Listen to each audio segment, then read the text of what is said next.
भारत की ये रणनीति चाइना और पाकिस्तान को पस्त कर देगी। अभी हाल ही में ये चीन के विक्टर गावा जो हैं इस्लामाबाद गए थे और वो गए थे सीपीईसी प्रोजेक्ट को लेके, क्या कि अंधेर में लटका हुआ है। इसमें भारी इन्वेस्टमेंट भी चाइना का हो गया है और वहां जाते हैं, फिर से ऐलान करते हैं कि हम $65 बिलियन फिर से खर्च करेंगे। और ये जो है 300 किलोमीटर का एक नेटवर्क है जो कहीं ना कहीं बलूचिस्तान से होकर गुजर रहा है। तो चाइना जब इसको आगे बढ़ा रहा है तो बलूचिस्तान जो है ये रोड को बम से उड़ा दे रहा है। तो चाइना कई बार पाकिस्तान पर प्रेशर भी बनाया कि बलूचिस्तानियों को तुम देख लो, मेरा बड़ा इन्वेस्टमेंट हो चुका है, लेकिन बलूचिस्तानी मान नहीं रहे हैं। अब देखिए, बलूचिस्तान को डर है कि अगर ये लंबा नेटवर्क बन जाता है तो चाइना और पाकिस्तान मिलकर हमको दबा देंगे। इसके चलते ये बलूचिस्तान बनने नहीं दे रहा है और बनने देगा भी नहीं। इस वार्ता के बीच में पाकिस्तान जो है अपना रोना रो रहा है। ये बोल रहा है कि भारत जो है सिंधु का पानी रोक दिया। अब ये विक्टर गावा जो है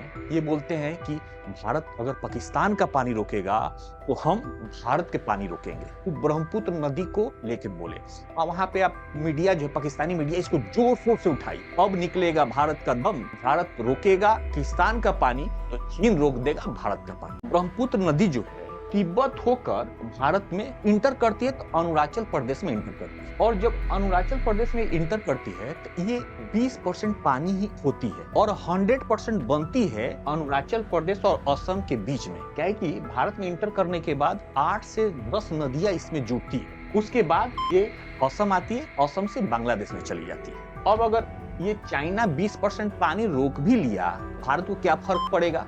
अब ये समझ लीजिए आप, हकीकत ये है। अब चलिए अब देखते हैं असली रणनीति भारत का क्या है। अभी हाल ही में पीएम मोदी 5 देशों की यात्रा पर गए थे। उसमें एक देश था इंडोनेशिया। जो गए थे ये 5 देश का इंडोनेशिया में वो ये सबांग पोर्ट जो है इंडोनेशिया से बोले कि आप हमको दे दीजिए, हम इसको डेवलप करेंगे। इंडोनेशिया बोला तथास्तु, ले लीजिए, आप डेवलप कीजिए। अब इसको भारत डेवलप करने वाला है और यहाँ ग्रेट निकोबार प्रोजेक्ट पे भारत काम कर रहा है जो अंडमान निकोबार के दक्षिण में है, और इसमें भारत बड़ा इन्वेस्टमेंट कर रहा है। लगभग 90,000 करोड़ टाउनशिप बना रहा है, पावर प्लांट बना रहा है, एयरपोर्ट बना रहा है। ये रणनीति भारत का है कि अगर ये ग्रेट निकोबार प्रोजेक्ट अगर सक्सेस कर लेता है और ये जो सबांग पोर्ट है इसको डेवलप कर लेता है तो यहाँ से यहाँ की दूरी जो है 100 माइल्स है और इसी से गुजरता है चाइना का सारा व्यापार। इंपोर्ट जो है चाइना का यहाँ से लगभग 80% होता है, एक्सपोर्ट जो होता है